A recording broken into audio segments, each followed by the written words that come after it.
Hey Bookaholics, so welcome back to another video. Today I am bringing you some epic fantasy standalones.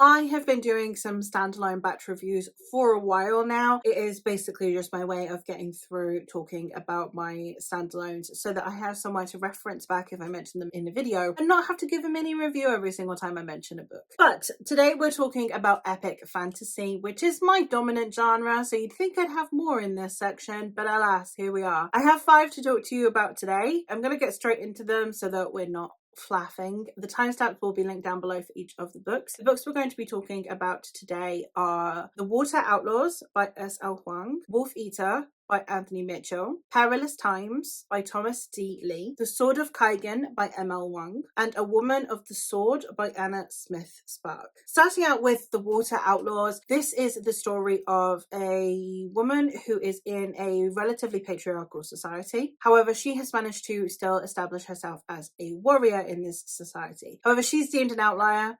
It's not something that women normally do. However, she has been teaching the women of her village self-defense classes. The husbands are kind of fine with it because they don't see any harm in it. However, it is starting to embolden some of these women. And when our protagonist's friend gets harmed and therefore the protagonist feels the need to step in, they are then revealed that their status was not as secure as they believed, and they are now an outlaw. It is following the takedown of an empire. One of the things that I really loved about this book is that we do have our protagonist strongly believing in this society, including strongly believing that women should not necessarily be in positions of power, and the belief that women warriors are unusual and are not commonplace, and that it's not the typical place for a woman, despite it being her position. I think that was really, really interestingly programmed. If you think about like Margaret Thatcher, who was incredibly sexist. She didn't want to hire any women. She found them unpredictable and emotional. So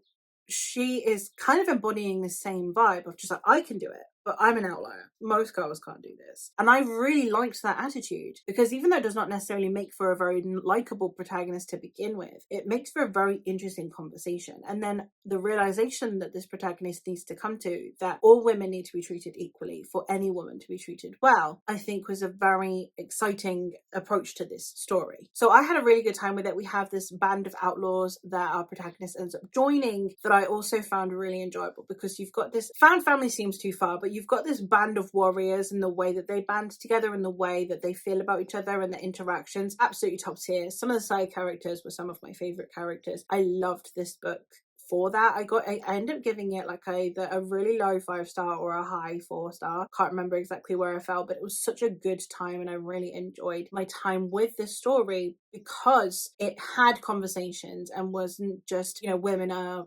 perfect and men are evil. It was women also hold up the patriarchy without necessarily knowing it. Another very feminist story that I read was A Woman of the Sword by Anna Smith Spark. This is my favorite standalone ever to date, and this one is the story of Lidaye, who was a soldier. She has now decided that she has received one injury too many and has decided to settle down with her friend. He's not someone that she's in love with, but someone she's willing to settle down with, and they have a farm and a homestead and they have children, and then he dies and she is now left raising these children and feeling as though she has no idea what she's doing. It's a discussion around the lack of what you would normally deem maternal instincts and how her maternal instincts are still equally valid, and that her desire to continue to be a soldier, her desire to continue to keep pushing herself is still valid. It's a very harrowing story. There are a lot of very intense scenes in this story. Please do check content warnings. It's not an easy read. I also really love the rawness of this story. Now, this is not one that I would blindly recommend to people, even though it's my favourite, especially because in this story, the actual editing of it isn't necessarily the best. There are typos and repetitions on pages, so do bear that in mind if that is something that is going to bother you. But I personally found the story so worth it that I don't care. I don't care that there are typos. I care that this story feels so emotionally captivating, so enticing, so beautiful, and I just want more people to read it. The next one, Wolfeater by Anthony Mitchell. This one is a standalone, but it is set in the same world as his series. But in this story, we are following a man who is dying. So he's a soldier, but he is dying of an illness, which is such an ungraceful way to go, not how he expected to go. And he is now setting out on a quest to go ask the gods why. Why would they kill him this way? Why would they end his life this way? He is accompanied by his ward, this girl that he is caring for, who is blind, who, now that the only person that has been taking care of her is dying, she wants to go ask the gods, what next? What now? And it's an interesting story of this bond between these two people. It's a beautiful story of connection and of fear, and discussing that in a way that was very raw and very emotional, and seeing this very manly man have to come to terms with who he is and what his position is and how he's going to cope with that was really amazing, all while having some action-packed scenes, this questing, journeying vibe going across the country, and the combination of the two just worked so beautifully, and I would highly recommend you check it out. It is so underrated and it's a really well written story. Coming in with a very popular one, I thought I'd change it up a little bit. I have The Sword of Kaigen by M.L. Wang. This one is an interesting setup because it's in a modern world but a archaic society. So we're in a modern world that has technology, but we're in a society that is still living almost like in the samurai era. And it's told from two perspectives. One is from Mamoru, who is a young man who is in this society, and he is the oldest son, so there is a lot of pressure for him to be the heir to his father, to be the man of the house one day, etc. And we are also following it from Misaki's perspective, who is Mamoru's mother, who knows of the corruption of this society, of this world, and the lies that these people are being fed because she is not from this particular part of the world, but that she knows that she has to uphold her son's beliefs and the way that unfolds when war begins to strike this part of the world. I took a long time to get into this. It took me, I'd say, the first half of the book to really click with it. I was liking it, but not loving it. I wasn't very invested. And then at the halfway point, something happens and I was sobbing. Like, I was distraught at that point of the book. And I didn't know that I was emotionally invested until that happened. And then the second half of the book just felt so much more emotionally impactful. I would say if you are someone who is struggling with this, it is worth persevering if that's something you're willing to do. But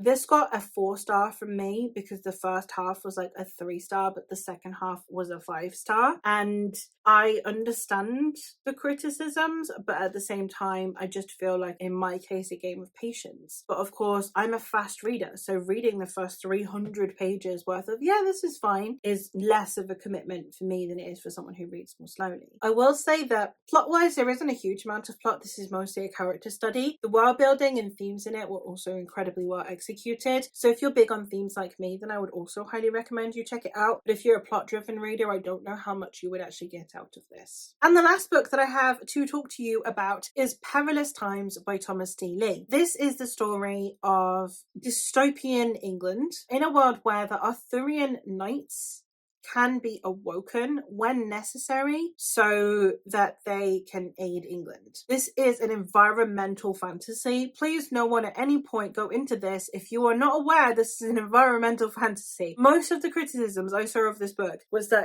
it's too heavy-handed with its environmentalism. Like, if you pick up this book, that's the point. Okay, the point of the book is environmentalism. And we are following it as a couple of the knights are being awoken because we are in crisis in England. And we are mostly following it from the perspective of Kay. In this story, we have him being awoken to help this group of environmentalists. We also have Lancelot being awoken specifically by the government. And I really loved that juxtaposition of like what saving England means and the way that comes together afterwards, the conversations that can be had around this book, around environmentalism. I really appreciated the character work that went in here, especially around Kay and Lancelot, but also around periphery characters as well. There were so many smaller moments as well that felt very poignant, that felt very strike through the soul kind of vibe that I just wasn't expecting from this book. It's got a light tone to it as well to get you through the story, but it is quite heavy on its themes. Now, yes,